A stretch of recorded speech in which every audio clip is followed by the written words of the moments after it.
നിരാഹാര സത്യാഗ്രഹത്തിൻ്റെ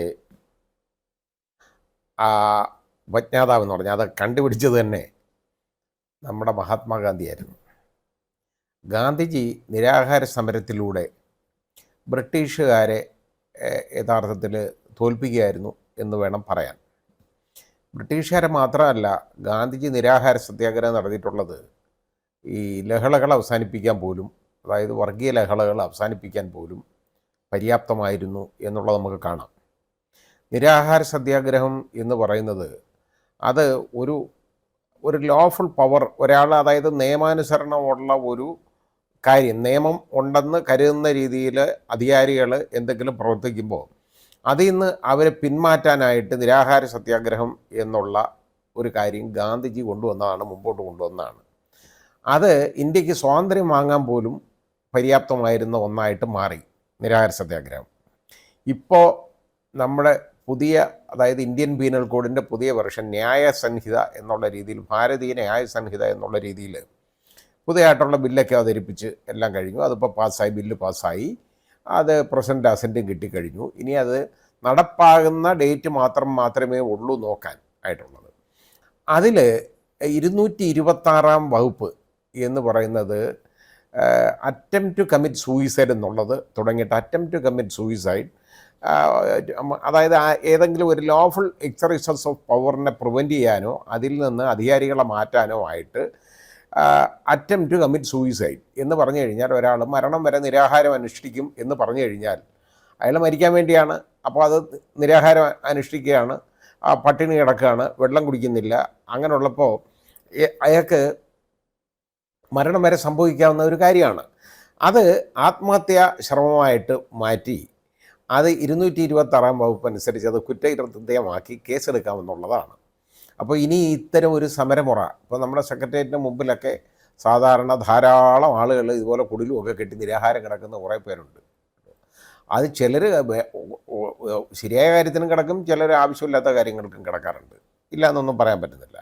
പക്ഷേ ഇങ്ങനെ ആര് കിടന്നാലും ശരി, അവനവൻ്റെ ജീവനെ പണയം വെച്ചുകൊണ്ട് ആത്മഹത്യാ ശ്രമം ഈ രീതിയിൽ നടത്തുക എന്ന് പറയുന്നത് ഏതെങ്കിലും അധികാരികൾ, അതായത് ലോഫുൾ എക്സർസൈസ് ഓഫ് പവർ, അതിനെ തടയാൻ വേണ്ടിയുള്ളതാണ് എന്നുണ്ടെങ്കിൽ അത് ആത്മഹത്യാ ശ്രമമായിട്ട് മാറ്റി അത് കുറ്റകരമാക്കുന്ന വകുപ്പാണ് 226 വകുപ്പ് എന്ന് പറയുന്ന ഈ പുതിയ നിയമത്തിലുള്ള വകുപ്പ്.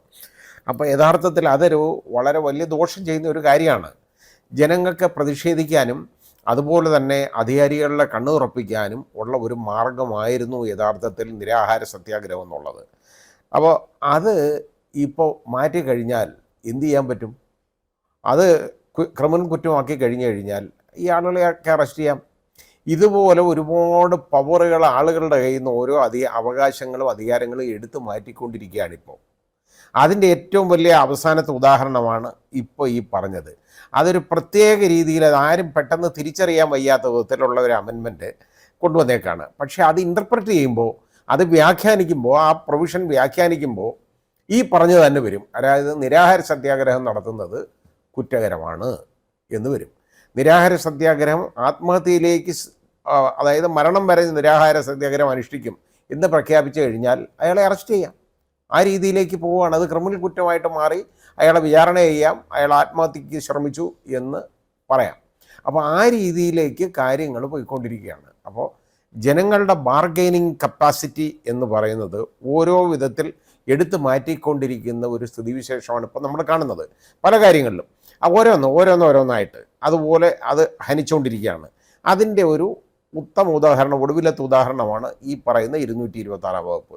ഈ വകുപ്പ് അനുസരിച്ച് ഇങ്ങനെ ഇത് ചെയ്യുമ്പോൾ ബാർഗെയിനിങ് കപ്പാസിറ്റി എന്ന് പറഞ്ഞ ഒരു ഇല്ലീഗൽ ആക്ട്, അതായത് ജനങ്ങൾക്ക് ഇഷ്ടമില്ലാത്ത ഒരു ആക്ട് സർക്കാർ ചെയ്യുന്നിരിക്കട്ടെ, ഒരു പ്രവൃത്തി ചെയ്യുന്നു, അതിപ്പോൾ ജനങ്ങൾക്ക് യഥാർത്ഥത്തിൽ അവർക്ക് നിയമം കാണും അത് ചെയ്യാൻ, പക്ഷേ അത് ജനങ്ങൾക്ക് ഉപദ്രവകരമാണ്, ഒരു സമൂഹത്തിന് തന്നെ വളരെ ഹാനികരമാണ്, അതുകൊണ്ട് അതിൽ നിന്ന് മാറണം എന്ന് പറഞ്ഞ് ഒരു സംഘടന തന്നെ ഏതെങ്കിലും കാര്യത്തിന്, ഇപ്പോൾ നമ്മുടെ കരിമണൽ ഖനനം പോലുള്ളത്, ഇതുപോലുള്ള ഒരുപാട് കാര്യം, കരിമണൽ ഖനനം മൂലം നടക്കുന്ന വളരെ വലിയ കൊള്ളരായ്മളതിയും നടക്കുന്നുണ്ട്, വലിയ കൊള്ള നടക്കുന്നുണ്ട്. ഇപ്പോൾ ഇങ്ങനെയൊക്കെയുള്ള കാര്യങ്ങൾ വരുമ്പോൾ, അത് മാത്രമല്ല തീരമൊക്കെ കടലെടുത്തുകൊണ്ട് പോവുകയാണ്. ഈ മത്സ്യത്തൊഴിലാളികൾക്ക് മത്സ്യബന്ധനത്തിന് പോലും പോകാൻ പറ്റുന്നില്ല. ആ രീതിയിലൊക്കെ ഉള്ള ബദ്ധപ്പാടുകൾ, ജനങ്ങൾ അത്രയും കഷ്ടപ്പെടുന്നുണ്ട്. ആ രീതിയിലൊക്കെ ഉണ്ടാവുമ്പോൾ ആ സമൂഹത്തിന് വേണ്ടി ഇപ്പോൾ ഒന്ന് നിരാഹാരം അനുഷ്ഠിക്കണം. എന്തിന്? ഇതൊന്നും നിർത്താൻ. അവർക്കിത് എടുക്കാൻ അധികാരമുണ്ടെന്ന് അവർ പറയുന്നു. എടുക്കുക, എക്സ്പ്ലോയിറ്റ് ചെയ്യുകയാണ്. അപ്പോൾ ആ എക്സ്പ്ലോയിറ്റേഷനെതിരെ ഇതുപോലൊരു നിരാഹാരം വേണ്ടി വന്നു കഴിഞ്ഞാൽ ഇനി നടക്കത്തില്ല. കാര്യം മരണം വരെ ഒരാൾ നിരാഹാരം കിടക്കും എന്ന് പറഞ്ഞു കഴിഞ്ഞാൽ അയാളെ നേരെ പിടിച്ച് ക്രിമിനൽ കേസിനകത്ത് പ്രതിയാണ്. അങ്ങനെ ആക്കാം. അപ്പോൾ ആ രീതിയിലേക്ക് പോകുമ്പോൾ ഞാൻ ഈ പറഞ്ഞതുപോലെ അത് യഥാർത്ഥത്തിൽ ജനാധിപത്യത്തിന് തന്നെ ഭീഷണിയാണ്. നമ്മുടെ ജനാധിപത്യം എന്ന് പറയുന്നത് ജനങ്ങളുടെ ആധിപത്യം വരണമെങ്കിൽ ജനങ്ങൾക്കൊരു ബാർഗൈനിങ് കപ്പാസിറ്റി എപ്പോഴും വേണമല്ലോ. അത് പല കാര്യങ്ങളും എടുത്തു മാറ്റുന്ന കൂട്ടത്തിൽ ഇങ്ങനെയുള്ള ഒരു കാര്യം കൂടെ, ഇത് ഒരു യഥാർത്ഥത്തിൽ നിരുപദ്രവമായ ഒരു കാര്യമാണ്. ഒരാൾ പട്ടിണി കിടക്കുന്നു, അയാൾ ചെയ്യുന്ന എന്തെങ്കിലും ഒരു കാര്യത്തിനാണ്, അനാവശ്യമായ ഒരു കാര്യത്തിനാണെന്നുണ്ടെങ്കിൽ നമുക്കത് മനസ്സിലാക്കാം. ഇതിപ്പോൾ ഏത് കാര്യത്തിന് കിടന്നാലും പിടിച്ചുകൊണ്ട് പോകുന്ന രീതിയിലാണ് വന്നേക്കുന്നത് അമെൻമെൻറ്റ്. അതാണ് കുഴപ്പം. അപ്പം നിരാഹാര സത്യാഗ്രഹം മരണം വരെ കിടക്കുക എന്ന് പറഞ്ഞു കഴിഞ്ഞാൽ അതൊരു ജെനുവിനായിട്ടുള്ള ഒരു കോസിന്, സമൂഹത്തിന് വേണ്ടിയുള്ള ഒരു കോസിന് വേണ്ടി ചെയ്താൽ പോലും അതൊരു ക്രിമിനൽ ഒഫൻസായിട്ട് മാറുകയാണ്. അതായത് ഇതൊക്കെ എഴുതി വെക്കുമ്പോൾ ആലോചിക്കേണ്ടത് സ്ട്രിക്റ്റായിട്ട് ഇൻ്റർപ്രറ്റ് ചെയ്ത് പോകേണ്ട ഒരു കാര്യമാണ്, വ്യാഖ്യാനിച്ച് പോകുന്നതാണ്. അപ്പോൾ ഇതിനകത്ത് അതൊന്നും സാരമില്ല, അതിനൊന്നും പിടിക്കുകയല്ല എന്ന് പറയാൻ ഒക്കത്തില്ല. കാരണം കാടടച്ച് വെടിവെക്കുന്നവരെയാണ് ഈ പറഞ്ഞു വെച്ചേക്കുന്നത്. അപ്പം ആരെയും ഏത് സമയത്തും ഉപദ്രവിക്കാവുന്ന ഒരു രീതിയിലേക്ക് അത് മാറിക്കൊണ്ടിരിക്കുകയാണ്. അപ്പോൾ ഇത് യഥാർത്ഥത്തിൽ ഈ അമെൻമെൻ്റ് എന്നൊക്കെ പറയുന്നത് അത് ഇനിയും അതിനൊരുപാട് ഭേദഗതി വരുത്തേണ്ടതാണ്. ശരിയായ രീതിയിലല്ല ആ പ്രൊവിഷൻ അതിനകത്ത് ഉൾക്കൊള്ളിച്ചിരിക്കുന്നത്. 226 വകുപ്പ് എന്ന് പറയുന്നത് വളരെ വേഗമാണ് അത്. കാരണം അതിനകത്ത് എന്ത് വേണമെങ്കിലും ഉൾക്കൊള്ളിക്കാം. ആ ഒരു രീതിയിലേക്ക് ആണ് ഈ അമെൻമെൻറ്റ് വന്നേക്കുന്നത്. അത് ശരിയായ ഒരു കാര്യമല്ല. നമ്മുടെ രാഷ്ട്രപിതാവ് തന്നെ കാണിച്ചു തന്ന, ഇപ്പോൾ ഗാന്ധിജി ആർക്കും വേണ്ടല്ലോ, ഗാന്ധിജിയെ വേണ്ടല്ലോ.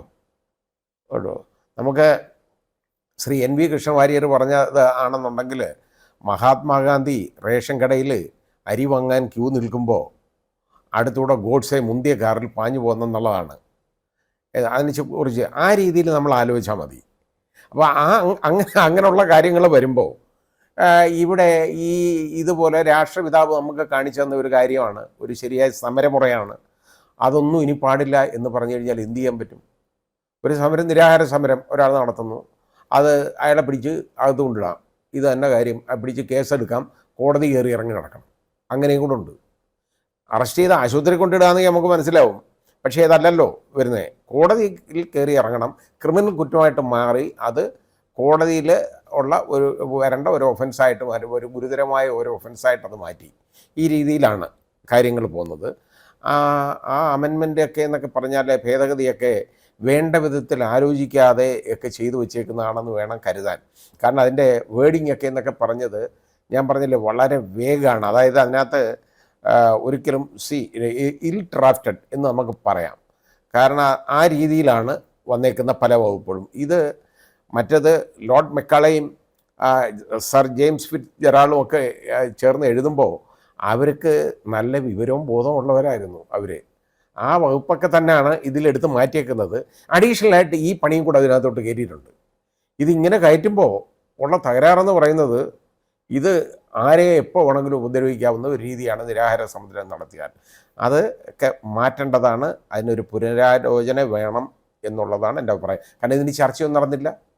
പാർലമെൻറ്റിൽ ഇത് അവതരിപ്പിച്ചു, കൈയടിച്ചങ്ങ് പാസ്സാക്കല്ലേ, മൃഗീയ ഭൂരിപക്ഷമല്ലേ. ഇതാര് പഠിച്ചു മനസ്സിലാക്കി? ഒന്നും പഠിച്ചു മനസ്സിലാക്കാതാണ് അങ്ങ് പോകുന്നത്. കാരണം പ്രതിപക്ഷത്തിലെ ആളുകളെല്ലാം സസ്പെൻഡ് ചെയ്ത് വെളിയിൽ കളഞ്ഞു. അതിന് ശേഷമാണ് ഇത് ബാക്കി ഭരണപക്ഷത്തിൻ്റെ ഭൂരിപക്ഷം ഉപയോഗിച്ച് ഇത് പാസ്സാക്കിയെടുത്തു. അതാണ് നമ്മൾ കണ്ടത്. ആ രീതിയിലേക്ക് പോവുകയാണ്.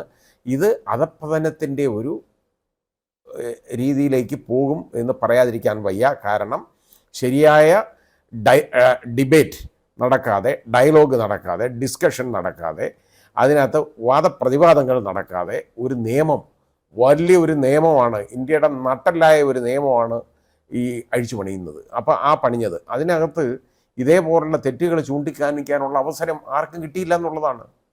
അവസരം കിട്ടാതിരിക്കുന്നത് കാരണം പ്രതിപക്ഷമേ ചൂണ്ടിക്കാണിക്കുള്ളൂ, ഭരണപക്ഷം കാണിക്കത്തില്ലല്ലോ. പ്രശ്നം ഒന്നും അത് അനങ്ങാതെ തലയാട്ടിക്കൊണ്ട് എല്ലാവരും കൈ അടിച്ചു പാസ്സാക്കി റെഡിയാക്കി അങ്ങ് വിട്ടു. ആ രീതിയിലേക്ക് വരികയാണ്. ഇത് നമ്മുടെ ജനാധിപത്യ വ്യവസ്ഥയ്ക്ക് തന്നെ വളരെ ദോഷം ചെയ്യും ഈ തരത്തിലുള്ള നിയമങ്ങൾ.